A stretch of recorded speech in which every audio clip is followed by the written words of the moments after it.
Alright, and hey there, Prox Gaming Crew, and welcome back to another episode of the Dark Cloud 2 Let's Play. If you guys did miss out during the last one, we went and entered here into the Moonflower Palace for the very first time and did a couple of missions here. And now I know that during the latest episode of our time of the Pokemon XD Guild of Darkness, I did tell you guys that during my post-recording that we were going to go and jump right on into the actual finale of seeing Emperor Griffin and all of his glory and trying to do this big huge epic battle scene, but we're not going to go and do that just yet, however, because right now during our time is that if you guys don't know, I did tell you that I was going to go and do a little bit of some dungeon exploring on my own time, however, and I'll go and show you guys everything that has been happening out here so far within the actual palace, just so that you guys get yourself all started here within our time of this episode. So if you guys go and see, I already went and kind of headed off into the right-handed section of this place. There is also a left-handed side as well too, but there is a way too much of these dungeon missions that we have to go through. So again, I will be doing some more edits here and there, and I believe during the next episode we will be, however, going into the actual finale episode of our time. That is going to be happening when we go and jump into the next time of Dark Cloud 2. It's just that I think for right now, I think we are going to be going and running on into, I want to say, into a little bit of a cutscene that is going to be happening from here. I just managed to head it all the way up here into this part, which that was known as Crush the Undead. Already got that all finished and all of that, and I haven't really got to see all of our geostones yet, so probably within this episode for today, we will make sure that we will go and see what those geostones are going to be like here. So here it is. Here is the move to the garden area. I guess we got something that is going to be happening throughout our time here. I don't know if it's going to be like a sub-boss battle or something that we have to go and do around, but let's just go and head on into here. And if there is going to be a cutscene, I will kind of keep myself a little bit quiet here, and I'll let you guys enjoy everything that is going to be happening throughout our time for a little bit.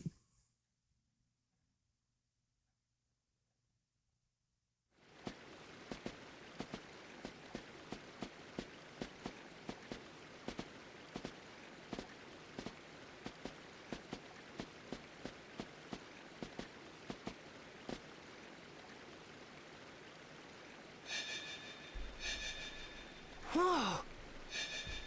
Hey!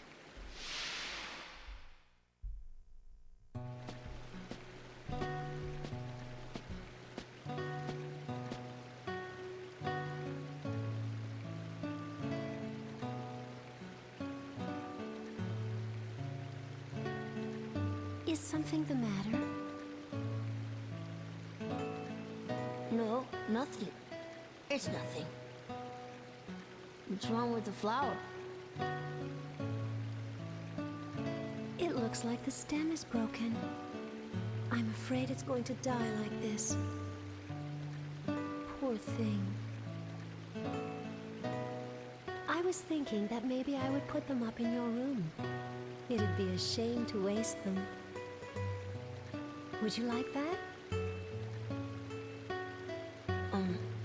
Yeah, that's a good idea.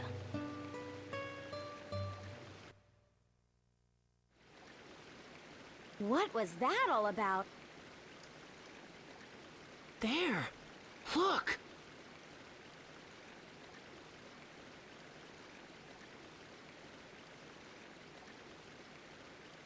Oh, well, that's interesting. So I wonder what this is going to be like here. So what is this item? So we got ourselves the Flower of the Sun.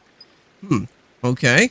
So I guess what we'll have to go and do is probably take that with us and probably have to go and add that into one of our maybe a geostone situation that we have to go and use with that, or if we have to go and probably take that into one of the different dungeon areas. But for right now, let's just go and get on out of this area here for the time being for now, and we'll go and start making our way back, I guess, to the entrance part of our time here. So let's just go and head back over here to the Root Boss Foyer for the time being. And we'll go and take a little bit of a step outside, and we'll go and open up with the geostones that we do have. Because I think here by this point in time now, I think we do kind of have to, I think, at least kind of get ourselves a little bit started off here into building everything with the geostone areas. Because I'm pretty certain that I want to say that maybe throughout here, we'll probably not be able to go through every single other type of dungeon mission that's going to probably at least happen. So let's go and try and see what we can go and do for the time being. Now, I know that this downloading geostones thing is going to probably take a little bit because of, after all, the geostone grabbing that I've been going and doing out here. So we got ourselves with the Starlight Stairs, a road to the Gold Bad. We got ourselves a road now. We got ourselves with a Camilla tree. Got ourselves with the scent of the water and the sun. We got ourselves with conditions downloaded but unable to decode right now. But the condition of the path flower we walked has been made clear. Conditions downloaded because, again, we can't really go and be able to decode with any of those right now still. The condition of the door and the moon column has also been made clear. Okay, got a few other things going on, a few things that still need to be decoded still. Condition flower bed recollections have also been made clear. Wow, okay, we got a whole bunch of stuff. So let's just go and just kind of fast forward through all of that and let's see what's going to happen. So, looks like we have to do the scent of the water and the sun, so locked by a mysterious power. So it seems like all of these are kind of locked by a mysterious power. So this is very interesting. So feelings deep inside the Stardust Pond.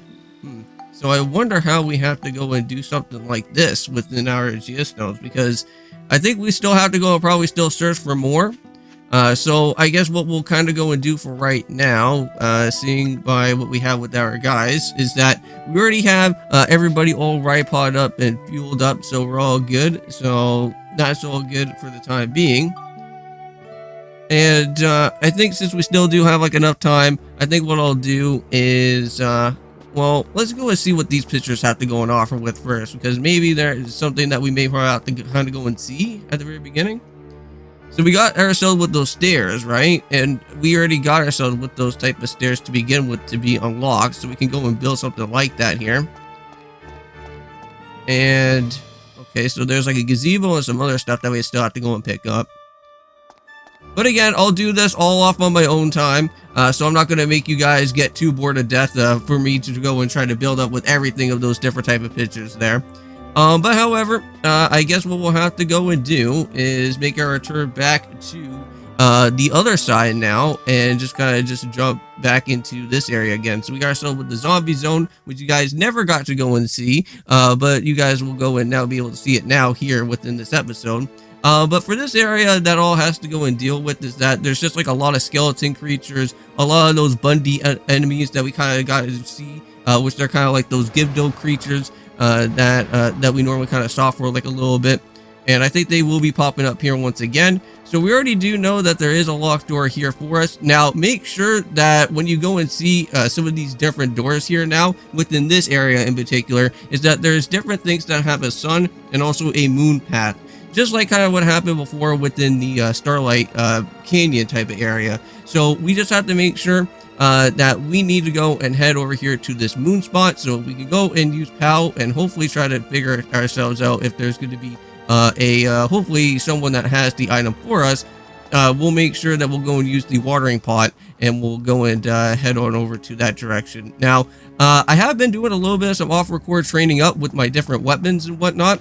And if we go and check out with our items so far, there has been some things that have been a little bit different with Monica since the last time that we haven't really went and jumped on into this game here. But if you guys go and probably see, we do now have a spirit brass yard, which that now is going to be here with us for the time being. I did find this in one of the chests that was actually located around here within the area of the Moonflower Palace. But however, we do have also some status that we can go and show you guys. And now the Ray Branch sword, our Holy Daedalus type of weapon that we have here, is now sitting at attack for 68 because I did go and use those level ups that I did have, and I believe our durability has also went up a little bit, and same with our exorcism. Now I believe to go and try to build this guy up is that you do need to go and add in more attack and more cyclone and more exorcism stats to Monica's sword there.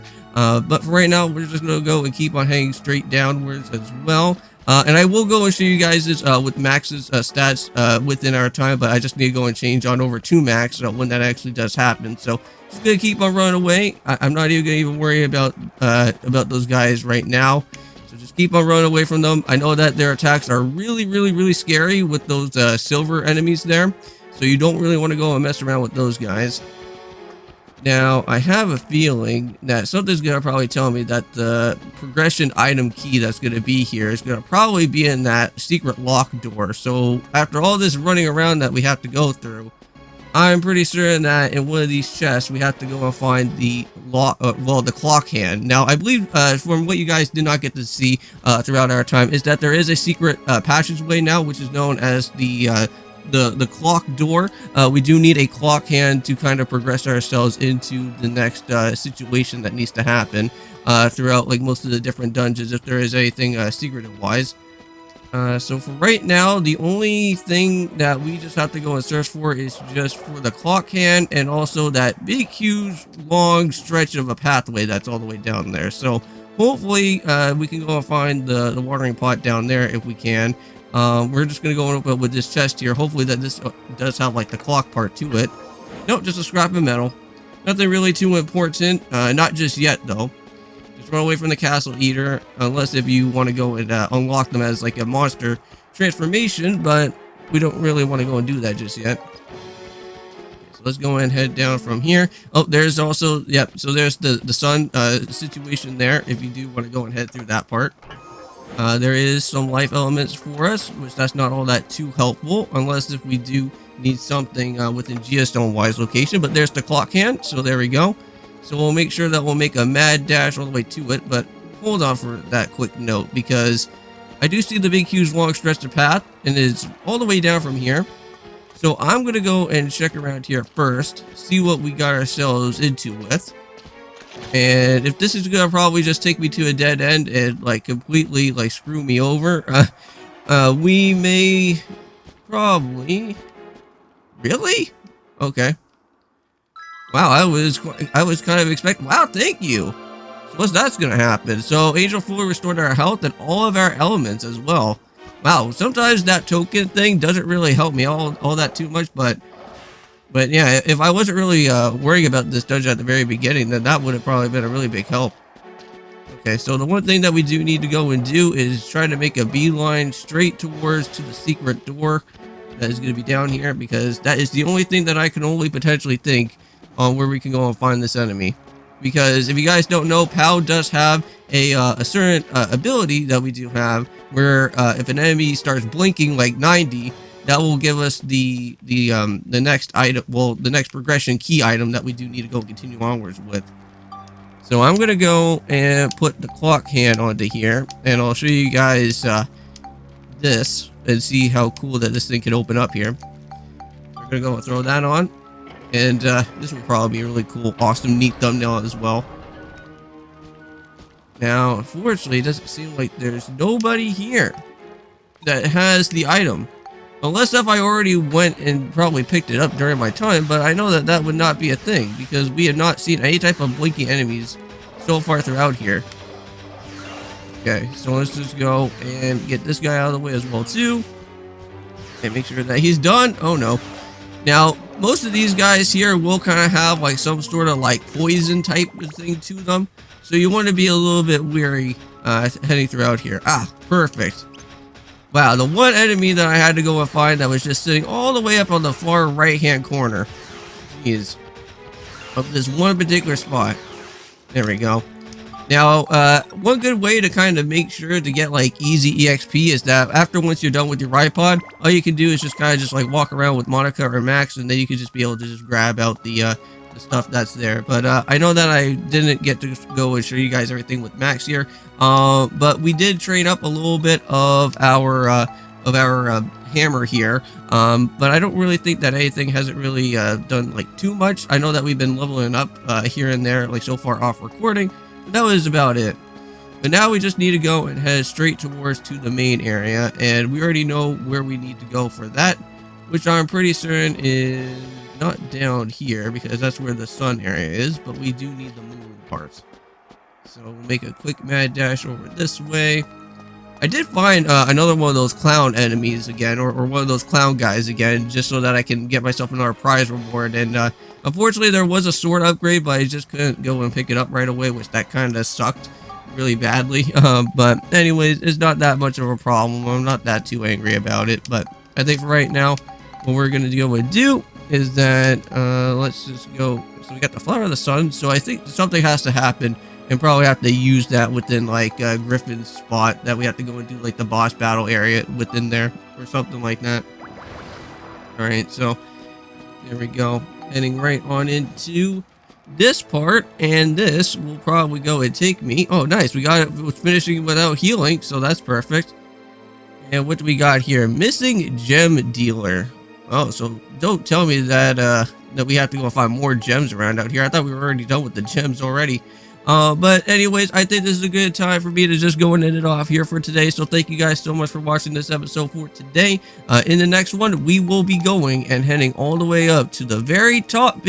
Well, not the very toppy part. What the heck was that? The very tipping point of our time of the area here within the last part of the Moonflower Palace. And I will also go and do the geostone stuff off recording, just so that you guys don't have to worry about me having to go and show that off to you guys, because that's gonna probably take a really long while. But anyways, I'll see you guys then, and of course, peace.